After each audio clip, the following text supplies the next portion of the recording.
श्लोक 20. इति गुह्यतमं शास्त्रमिदमुक्तं मया नघ एतद्बुद्ध्वा बुद्धिमान् स्यात् कृतकृत्यश्च भारत।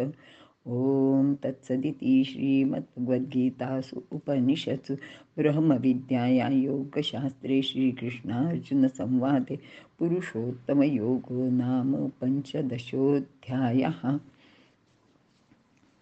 अर्थ: हे निष्पाप अर्जुना, मी भगवंताने कथन केलेले हे शास्त्र अत्यंत गुह्य आहे व हे भारता, हे जाणल्यानेच पुरुष सर्वज्ञ व कृतकृत्य होतो असे तू निश्चितपणे समज. विवरण: जीवनामध्ये परमभक्ती आली म्हणजे होणारे कर्म हे भक्ती व ज्ञान यापासून वेगळे उरत नाही किंवा वेगळे असतही नाही.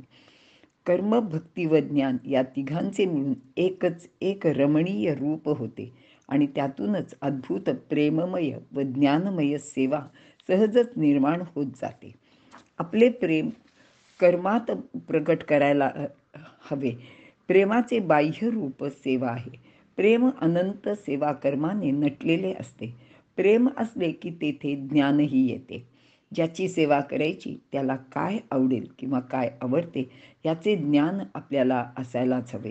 कारण प्रेमाचा प्रभाव कार्याद्वारा फाकण्यासाठी ज्ञानाची अत्यंत गरज असते असे भगवंत सांगत आहेत. आणि प्रेम नसले तर नुसत्या ज्ञानाचा सुद्धा उपयोग नाही.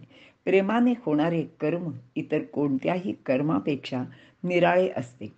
जसे दमून भागून आलेल्या आपल्या मुलाला म्हातारी झालेली आई म्हणते, अरे बाळा, किती दमलास, किती कष्ट करतोस रे, आता थोडी तरी विश्रांती घे. केवळ एवढे नुसते शब्दच त्या मुलाचा थकवा नाहीसा करतात.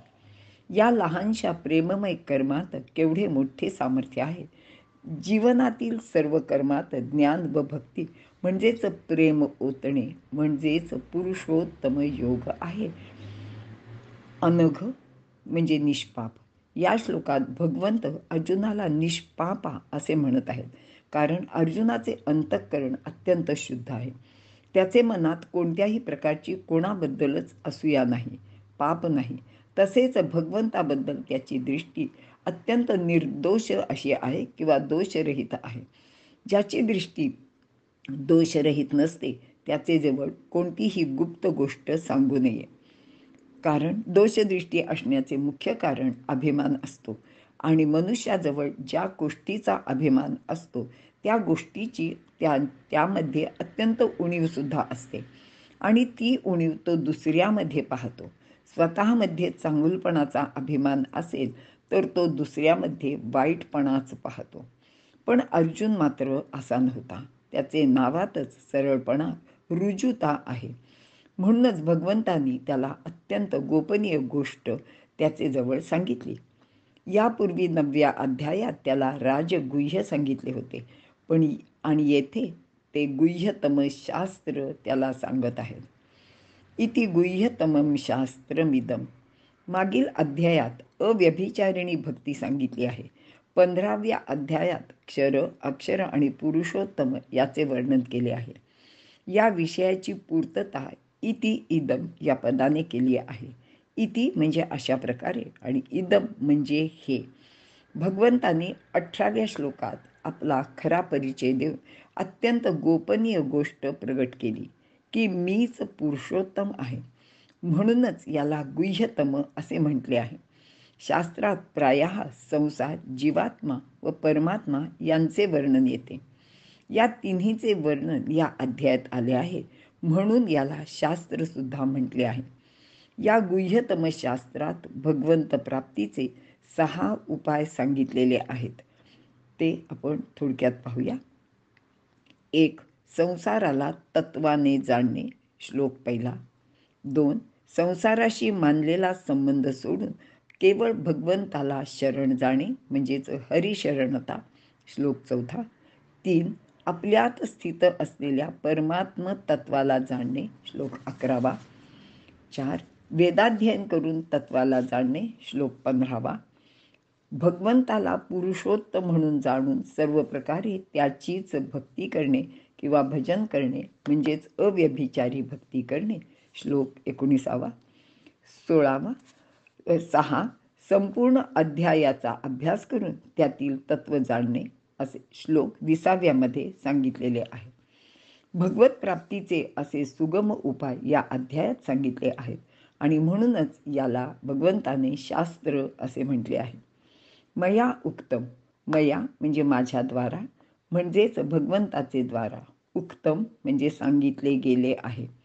संपूर्ण भौतिक जगताचा प्रकाशक आणि अधिष्ठान, समस्त प्राण्यांचे हृदयात स्थित असलेला, वेदद्वारा जाणण्यास योग्य, क्षर आणि अक्षर या दोन्हीहून उत्तम असलेला हा पुरुषोत्तमच हे गुह्यतम शास्त्र सांगत आहे.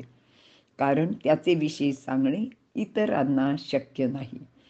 एतद् बुद्ध्वा बुद्धिमान स्यात् कृतकृत्यश्च भारत. वर सांगितलेले गुह्यतम शास्त्र जो तत्वाने जाणतो तो ज्ञानवान होतो. त्याला अजून काही जाणणे शिल्लकच उरत नाही, कारण त्याने जाणण्यायोग्य अशा पुरुषोत्तमाला आता जाणले आहे.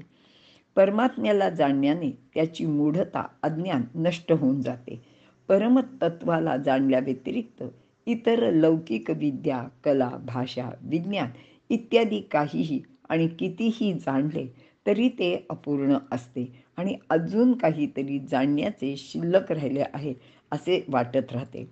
या सर्व लौकिक विद्या परमात्म्यापासूनच प्रगट होतात, म्हणून त्या न जाणता केवळ परमात्म्यालाच जर जाणले तर तो ज्ञानवान होऊनच जातो. 19व्या श्लोकात मोहरहित भजन करणाऱ्याला सर्वविद असे म्हटले आहे. त्यालाच येथे बुद्धिवान असे भगवंत म्हणत आहेत.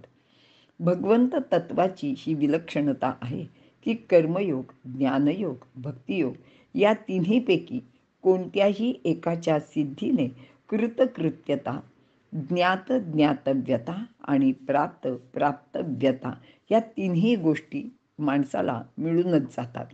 म्हणूनच एका परमात्म तत्वाला जाणले की त्याचेसाठी काही जाणणे, प्राप्त करणे किंवा कर्तव्य करणे काहीच शिल्लक राहत नाही. त्याचे जीवन सफल होते, मनुष्य जन्म सार्थकी लागतो. या अध्यायात तेजस्विता, ज्ञानमयता व व्यापकता यांचे वर्णन केलेले आहे. ज्ञानी पुरुष पुरुषोत्तमास जाणतो आणि सर्व भावांनी तो परमात्म्यास भजतो. भगवंताच्या या सांगण्यात ज्ञान व भक्ती एकत्र आली आहे. 7व्या अध्यायात ज्ञानदेवांनी सांगितले आहे की हे समस्त ही श्री वासुदेव ऐसा प्रतिती रसाचा वोतला भावो, म्हणून भक्ता माझी रावो आणि ज्ञानी आहे तोची. 137वी ओवी आहे. येथे सुद्धा ज्ञानोत्तर भक्तीच सांगितली आहे. भगवंत इति शास्त्रम असे म्हणत आहे, म्हणजे येथे शास्त्र पुरे झाले. व्यक्तीमधील चैतन्य विश्वातील वस्तुजातातील चैतन्य एकच असून एकरूप व एकात्मच आहे याची अनुभूती येणे आणि इथे शास्त्र संपते. विश्वरूप दर्शन झाल्यावर अर्जुनाला आपले व्यक्तिमत्व वितळून जात आहे असे वाटले होते. म्हणून त्याने भगवंताला प्रार्थना केली होती की माझी प्रकृती जिवंत राहू देत, सारे सगुण साकार दिसायला लागू देत. ही साऱ्या मानवांची प्रार्थना अर्जुनाने केली होती. आपले जीवन ज्ञानपूर्ण व कृतार्थ व्हायला हवे. ही ज्ञानपूर्णता व कृतार्थता परमात्म साक्षात्कारातच आहे असे भगवंत इथे सांगत आहेत. पण परमात्म साक्षात्कार भयभीत करणारा आहे, म्हणून एकीकडे परमेश्वर भेटावा असे तर वाटते, तर दुसरीकडे आपण व आपला अहंभाव टिकावा असेही माणसाला वाटते. अर्जुनाला विश्वरूप दर्शनातील भयानकता सहन होईना, तेव्हा तो म्हणाला, या लागी जी देवा येथीचे भय उपजतसे जीवा, म्हणून ये तुला लळा पाळावा जे पुरे हे आता. खरे तर माणसाला स्वतंत्र व मुक्त व्हावे अशीच ओढ असते, परंतु येथे अहम विराट अस्तित्वात विलीन होतो. ही अहम शून्यची स्थिती मनाला भयभीत करते, कारण मीच नसेन तर त्या मुक्त अवस्थेला तरी काय अर्थ आहे असे त्याला वाटते. मानवी मन घरट्यात असेल तर त्याला आकाशात उडावे असे वाटते, आणि जर आकाशात झेप घेतली तर ते त्याचे घरटे त्याला माघारी बोलावत राहते. म्हणजेच त्याला विराट निराकार चैतन्यही हवे आहे आणि इंद्रियांकरवी भोगता येतील असा प्रपंचही हवाच असतो. प्रत्यक्षात मात्र एकाचा त्याग केला तरच दुसरे प्राप्त होते, प्रपंच किंवा चैतन्य म्हणजेच मुक्ती. आणि मानवी जीवनाची ही आकांक्षा पूर्ण करण्यासाठीच जणू भगवंत एक गूढ रहस्य उकलून दाखवित आहेत. जीवनाला परतत्व स्पर्श व्हावा आणि सगुण साकारता टिकावी. आपले व्यक्तिमत्व अबाधित राहून आत्मानुभूती ही अनुभवता यावी. माया नष्ट व्हावी, पण विश्वानुभव सुद्धा घेता यायला हवा. असे हे अलौकिक रहस्य भगवंत अर्जुनाला उकलून दाखवत आहेत. मानवी जीवन ज्ञानपूर्ण व कृतार्थ व्हावे यासाठी व्यक्तिगत जीवनात रजतमाचे अंशसुद्धा त्यागून भगवंताचा अनन्य भक्त झाले तरच माणूस आत्मानुभूतीचा अनुभव घेऊ शकतो. आणि यासाठी मन, बुद्धी, अहंकार भगवंताला अर्पण करायला लागते. विश्वाचा निर्माता, भरणपोषण करणारा, सर्व व्यापक ईश्वर विश्वाचा स्वामी आहे. तसा तो माझा सुद्धा स्वामी आहे. तो माझा व मी त्याचा हा दृढ निश्चय आणि श्रद्धा असेल तरच तो भक्त परमेश्वराचा अंश बनून जातो. आणि असे होण्यासाठी भगवंताने एक गूढ रहस्य प्रगट केले आहे. आणि ते असे आहे की विश्वाचे केवळ चैतन्यात रूपांतर करून जीवन संपवू नये आणि स्थूल दृष्टीने व विषयभोग घेण्यासाठी जीवनाकडे पाहून पशुत्वाच्या पातळीवर सुद्धा जाऊ नये. आध्यात्मिक दृष्टीने ही प्रकृती म्हणजे सृष्टी चिन्मय आहे. अनंत रूपात अनंत वेशात हे परमात्म्याचेच सगुण साकार सौम्य असे दर्शन होत आहे. या दृष्टीने विश्वाकडे पाहावे. त्यामुळे त्याचे स्वरूप बदलते, त्यामध्ये एकात्मता दिसते आणि विश्वरूपातच त्या चित सूर्याचे दर्शन होते. येथे ईश्वराचा अंश असणारा भक्त व विश्वरूपात व्यक्त झालेला भगवंत यात आनंदाचा, एकात्मतेचा, परस्परांमध्ये मिसळण्याचा भावप्रवाह सुरू होतो. यालाच तुकोबा आनंदाचे डोही, आनंद तरंग असे म्हणतात. जीवनातील विविध भाव म्हणजे त्या एकात्मतेच्या आनंदाचे आस्वादन असते. यालाच भक्ती असे म्हणतात. पती पत्नीमध्ये एकात्मता हवी. त्यामुळे परस्परांचा अहम प्रेमरसात विरघळून जातो. तेथे प्रकृती प्रतिकात्मक होऊन एकात्मतेचा आनंद भोगण्याचे साधन बनते. असे हे प्रेम किंवा ही एकात्मता सहस्रावधी प्राकृत प्रकारांनी अगदी सोपेपणाने आस्वादता येऊ शकते. यामध्ये सहवास, सहली, साहित्य, सौंदर्य, संवाद, संगीत, कला अशा अनेक तऱ्हेच्या भाववृत्तीतून प्रीतीचे आस्वादन घेता येते. आणि यासाठीच सर्व भावेन भजती माम असे भगवंत सांगतात.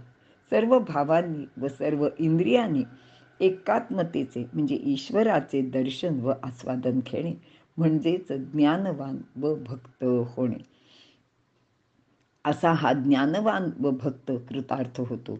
जीवनातील सर्व पुरुषार्थ त्याला प्राप्त होतात. जीवनास पूर्णता येते. सारे जीवनच परतत्व स्पर्शाने चिन्मय होऊन जाते. अभ्युदय व निःश्रेयस या दोन्ही त्याला प्राप्त होतात. येथे शास्त्र पूर्ण झाले. आपल्या जीवनाच्या सर्व समस्या या शास्त्राला धरून आपण सोडवाव्यात. जीवनाची खरी कलाही हीच आहे. जीवनाच्या या कलेला गीता योग असे म्हणते. म्हणून हे ब्रह्मविद्येतील योगशास्त्र सुद्धा आहे. पुरुषोत्तम योगाचा 15वा अध्याय इथे समाप्त झाला. इथे आपण थांबूया. श्रीकृष्णार्पणमस्तु.